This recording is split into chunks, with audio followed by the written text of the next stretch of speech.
বলেন না লেখ মাকে বলছি 8 নাম্বার এটা আমি পরে আমাদের এখানে পুরান সাইকেল বিক্রি করা হয় এটা আমি পরে বিক্রি করা হয় পরে বয়েজে দিয়ে দিব, সমস্যা নেই। এখন ঘরোয়াভাবে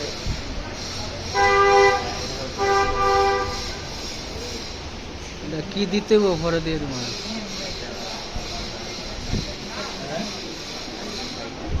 কি ইয়ে করি নেই না না